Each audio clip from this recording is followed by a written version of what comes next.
What's up? My name is Eric Butler. This channel is called Report and Opine. I am back.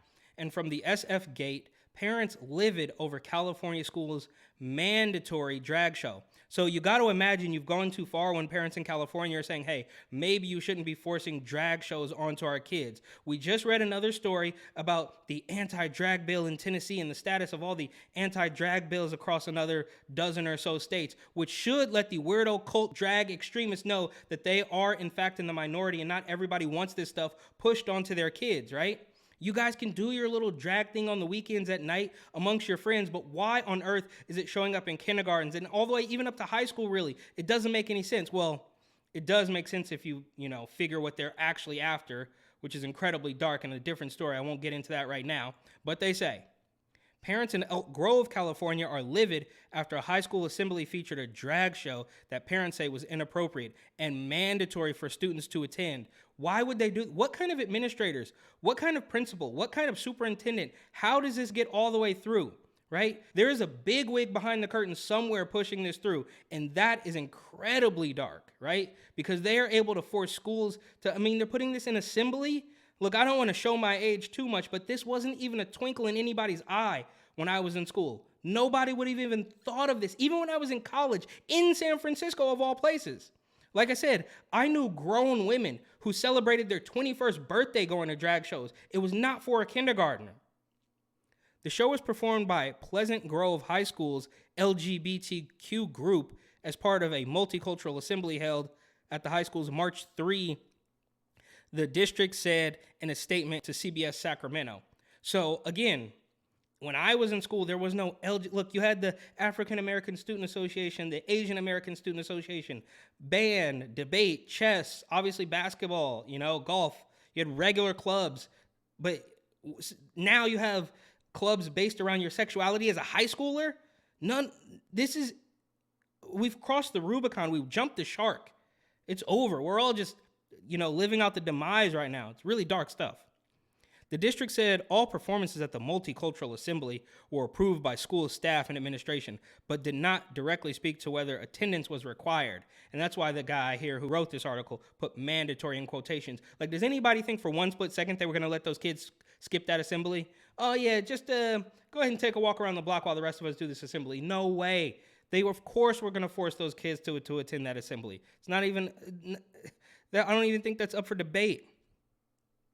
The district did not respond to an SF Gate request for that information.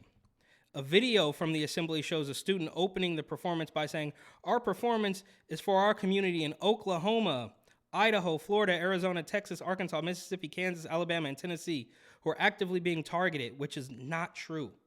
It's just not true. Nobody's being targeted. Well, somebody's being targeted by this weirdo LGBT barbecue agenda, right? That's what's happening. The people who are trying to stop it are not the ones targeting you, right? But it's also backwards and, of course, par for the course in the backwards, bizarro world.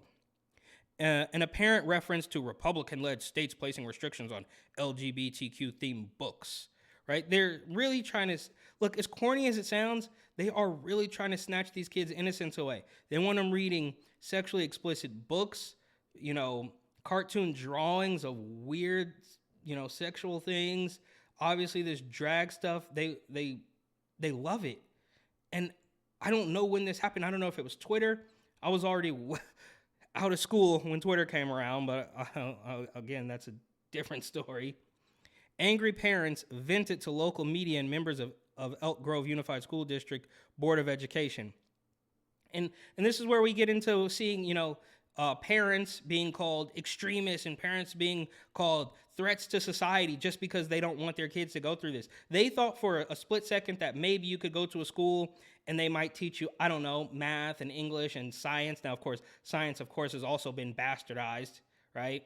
So none of it's true. And we've been lied to for decades. I was lied to in school all the time. And it takes a long time for you to crawl out of that. And this is why they love censorship so much. This is why they hate for conversations to be had. This is why they kick people off social media.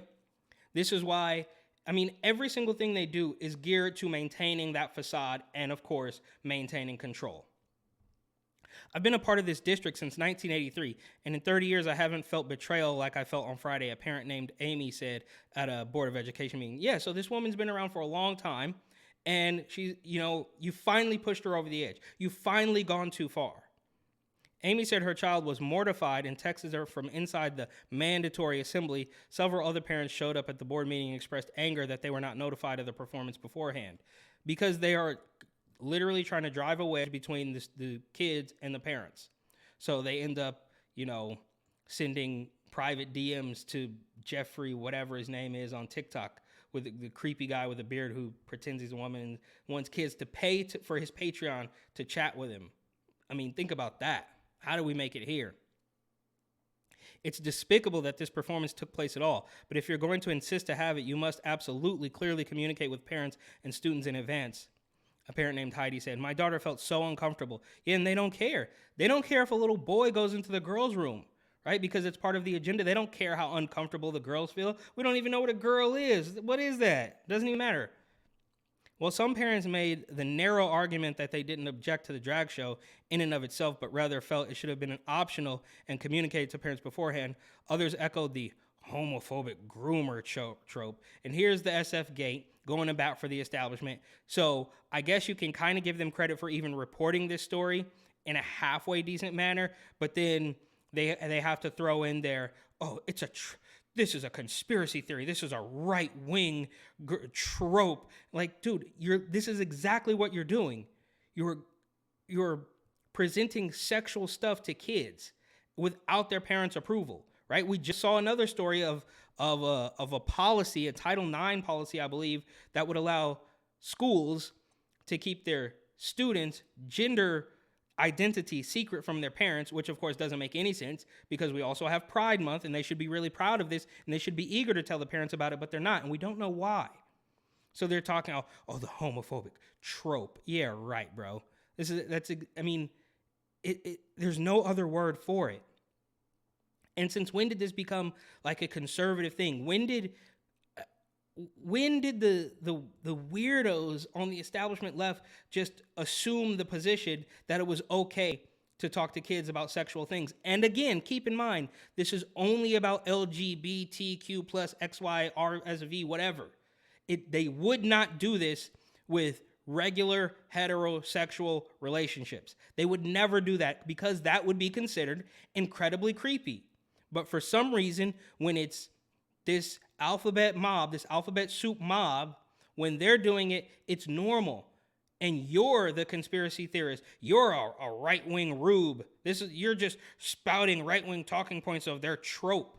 But because it's your cult, your agenda, then it's okay. Because I guarantee you, the same people, if you had one instance of a 25 or 30-year-old regular female, a stripper, a regular woman, not a man dressed up as a woman, but a regular woman, show up at school and start taking her clothes off, that would be a problem. You wouldn't talk to kids, hey, go down to the store and get me a couple of Magnum rubbers. We're going to go knock down some shorties at the bar tonight. That would never happen, but because it's gay, it's okay. And if you question it, you are now the ist, the phobe, all that. The big picture is seeing how this is grooming the little kids, a parent named Moises said. You're exposing them to this, or allowing them to be exposed to this, to where now they're going to be desensitized to allow adults to get close to them and abuse. Yeah, and this guy who's writing this, I'm sure, would say, well, that's just not what's happening, even though that's exactly what's happening. The uproar is just one of many recent examples of parent outrage over school content, usually LGBTQ related, because it doesn't happen the other way around. That's why it's always LGBTQ, because the regular people aren't foisting sexuality upon them. They're just letting them be kids. With anything else, the list goes, it's a laundry list. Tattoos, booze, weed, cigarettes, whatever. You don't pitch that to kids as something that's super cool while they're anywhere between, K through 12, really. Not until you turn 18, basically. Last month, the San Ramon Valley Unified School District discussed the possibility of removing books with LGBTQ themes, and that's a lie. You can almost guarantee that's a lie. It's going to be some weirdo, extreme, how-to stuff in those books. It's not just LGBTQ, which even if it were just regular run-of-the-mill, because there is no regular run-of-the-mill LGBTQ at this point. It's all so extreme, right? There's never any middle ground with these people. It's always to the extreme, and if you don't agree, you are a hateful bigot every single time. Board meeting featured a parade of speakers on both sides of the issue. In Elk Grove, no one who spoke at the Tuesday board meeting was supportive of the drag show. A local activist, however, did tell CBS Sacramento, I've seen far more sexualized performance by high school dance teams, and they were wearing far less clothes. No, I doubt it. That's a lie. That's a bald-faced lie. We all know that's not true. So this is what's happening. You've gone too far when San Francisco parents or California parents don't want it anymore. And even this guy who is writing about the parents who don't want it has to still wedge in, well, this is just a right-wing trope, because they are products, they are shills for this, they are paid propagandists, and it's absolutely disgusting. Anyways, thank you so much for watching. Please like, comment, share, and of course, subscribe.